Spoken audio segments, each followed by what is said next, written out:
Tu viens de signer ton contrat et même si ça fait plaisir, t'as peut-être un petit doute sur cette fameuse période d'essai. Et tu as raison, c'est pas un détail à négliger. On va t'expliquer comment ça marche, ce que ça change et surtout comment bien la gérer pour que tout se passe bien.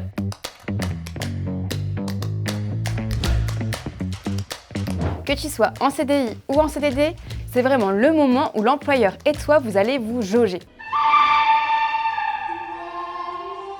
C'est une sorte de test, un peu comme un premier rendez-vous où on cherche à savoir si on se plaît et si on a envie de continuer.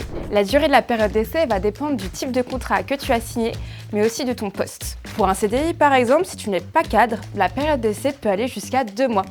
Et si tu es cadre, alors elle peut durer jusqu'à 4 mois. Ces délais peuvent être prolongés, mais bien sûr sous condition. Et pour un CDD, la période d'essai est plus courte et n'est jamais renouvelable.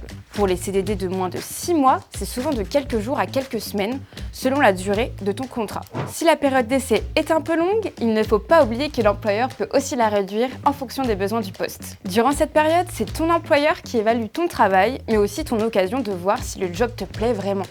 Si tu te rends compte que le travail ne correspond pas à ce qui t'a été présenté, c'est à toi aussi de pouvoir prendre la décision de quitter le poste tout simplement. Au revoir.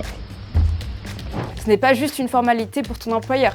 Ça te permet aussi de voir si la culture d'entreprise et l'environnement de travail sont à la hauteur de tes attentes. Mais attention, tout ça, ça se fait dans un cadre légal strict. Donc même en période d'essai, il y a des règles à respecter. Une autre chose importante à savoir, c'est que la rupture du contrat pendant la période d'essai peut être plus rapide qu'en dehors de cette période. Si ça ne va pas, toi ou ton employeur pouvez mettre fin au contrat sans préavis, mais toujours avec un délai de prévenance. C'est-à-dire qu'il y a un certain temps à respecter avant de quitter le poste. Le délai de prévenance dépend de la durée de la période d'essai. Par exemple, si tu es en période d'essai depuis moins de 8 jours, le délai de prévenance est de 24 heures. Et après un mois, c'est souvent 2 semaines. Mais ce n'est pas tout.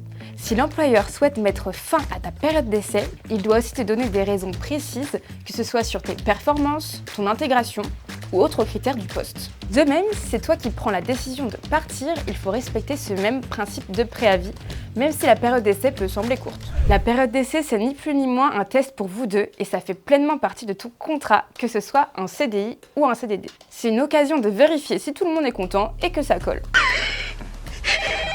Il est content.